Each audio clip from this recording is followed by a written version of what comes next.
নমস্কার বন্ধুরা, pure channel রকমারি বাঙালি রান্নায় সবাইকে স্বাগত জানাই। আজ আমি শেয়ার করছি বাঙালির অত্যন্ত একটি প্রিয় জনপ্রিয় রেসিপি দই ইলিশ। এটা তৈরি করা খুবই সহজ, আর গরম ভাতের সাথে দই ইলিশ হলে কোনো কথাই নেই।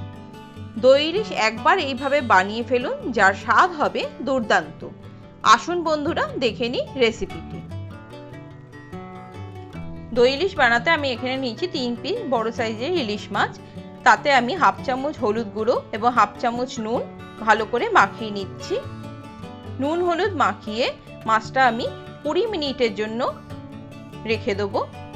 এর মধ্যে আমি মিক্সার জারে দিচ্ছি 1.5 চামচ সাদা সর্ষে, 1 চামচ কালো সর্ষে এবং 1.5 চামচ পোস্ত। এতে দিচ্ছি 2টো কাঁচা লঙ্কা আর একটু নুন দিলে সর্ষে তেতো হবে না। এবার দিয়ে দিচ্ছি একটু জল এবং এটা মিক্সার গ্রাইন্ডারে আমি পেস্ট করে নিচ্ছি। পেস্টটা তৈরি হয়ে গেছে, দেখুন বন্ধুরা।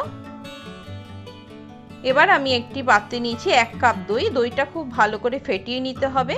ফ্রিজে ঠান্ডা দই কখনোই ব্যবহার করবেন না। এবার আমি নুন হলুদ মাখা ইলিশ মাছের পিসগুলো দইয়ের মধ্যে ভালো করে মাখিয়ে নিচ্ছি। এটা 20 মিনিট রেখে দেবো। 20 মিনিট পর কড়াইতে দিয়ে দিচ্ছি সর্ষের তেল।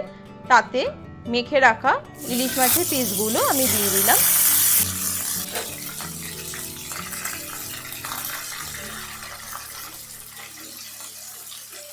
এবার একটু এপিট ওপিট করে উল্টে দিচ্ছি।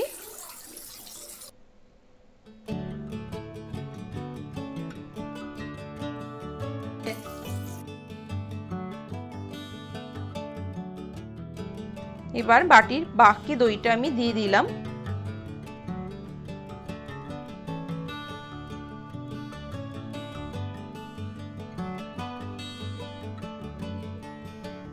মাছটা আরেকবার উল্টে নিচ্ছি।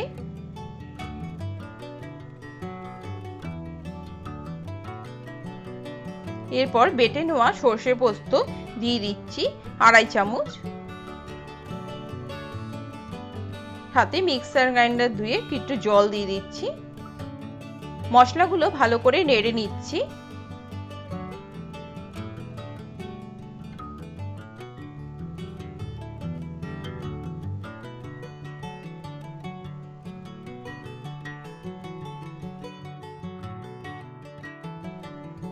এতে এবার দিয়ে দিলাম হাফ চামচ নুন এবং 1 চামচ মতো চিনি। এটা এবার একটু ঢেকে দিচ্ছি। 5 মিনিট পর ঢাকা খুলে মাছগুলো আমি আরেকবার উল্টে দেব। দই ইলিশ হতে খুব বেশি সময় লাগে না। আবার ঢেকে দিচ্ছি 5 মিনিটের জন্য। 5 মিনিট পর ঢাকা খুলে আমি এতে দিয়ে দিচ্ছি একটি কাঁচা লঙ্কা এবং 1 চামচ মতো সর্ষের তেল। দই ইলিশ সম্পূর্ণ রেডি। মাছগুলো একটু উল্টে দিলাম। গ্যাসের ফ্লেম বন্ধ করে দিচ্ছি।